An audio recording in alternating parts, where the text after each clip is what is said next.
What methods of protection have worked for you? Of course, junk food. What I mostly use, what I mostly use for protection before I go on a paranormal investigation would be prayer. I pray a lot. I also wear a lot of medals. Most people know. I wear a lot of different religious medals around my neck, 24/7, 365. Prayer. Those probably are the ways that I do any level of putting a shield around myself, a protective shield around myself. That's what I employ. So we get in it, and might need the floorboards, might need the talking about spirit attachment, do you think anyone's susceptible or certain people are susceptible? Spirit attachment. I don't know that I think that it happens as regularly as some people might believe. I think that spirits can follow people home every now and then. So we think you should tell them the ground rules. You got to stay where you are.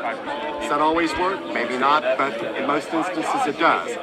I don't know that I would be fearful of having something follow me home, but layering on the protections, putting yourself in a prayerful or protected space, it diminishes the chances that you're going to have problems down the road. And this might be hard to answer because it could get kind of detailed, but any cases that come to mind that affected you personally? I think every case that I work on affects me in some way personally. One case that I remember particularly is a case that I did with Paranormal State called the Firehouse. And there was a spirit haunting a firehouse in New Jersey. And they thought he was there to harass or cause trouble. And indeed he wasn't. This fireman had ended his own life. And because of some things going on in one of the living firemen's life, he was contemplating the same thing, and the dead firefighter was coming back to try to prevent the young firefighter from making the same mistake and taking his life that he did. So that had a huge impact on my life. I remember that episode. I very much remember that episode. So it was hugely emotional for me because I thought maybe in the channeling work that I did, I helped to save a life. Was there ever a case you were sorry you got involved in? I bought my kid a Civic. I drove for a bit. Sorry, no, because I look at everything as a learning experience. It's frustrating when you work with clients and come up with a plan that you think is going to work for them to help them out, and they don't follow through. Any instances where you were attacked on an investigation, be it televised or prior to this group? I was pushed. We did an investigation in the Detroit area, and I got shoved pretty violently, almost pushed backwards down some stairs. I don't buy suits anymore.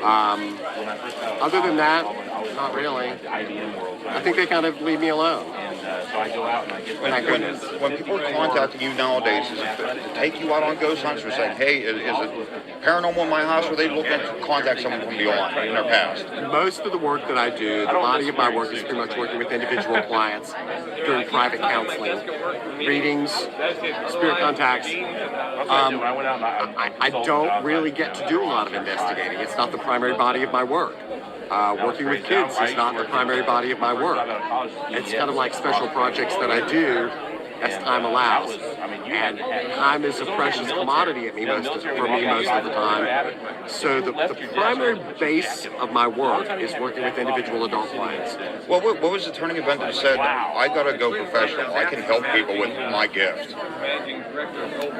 I'd worked for 15 years in the travel industry and done some work part-time as a psychic and a medium, and after 9/11, I lost my full-time job in the travel industry, and there were no other jobs to be had. I considered whether or not I wanted to go into work in traditional therapy and do traditional counseling work, or I really wanted to focus more on being a professional psychic and medium, and I opted to do the latter. So that was kind of it. It was It's sort of a big leap to go from a travel agent to absolutely, psychic medium. Big leap of faith, but it was born out of necessity. How you enjoying your stay in Gettysburg? I love Gettysburg. Love Gettysburg.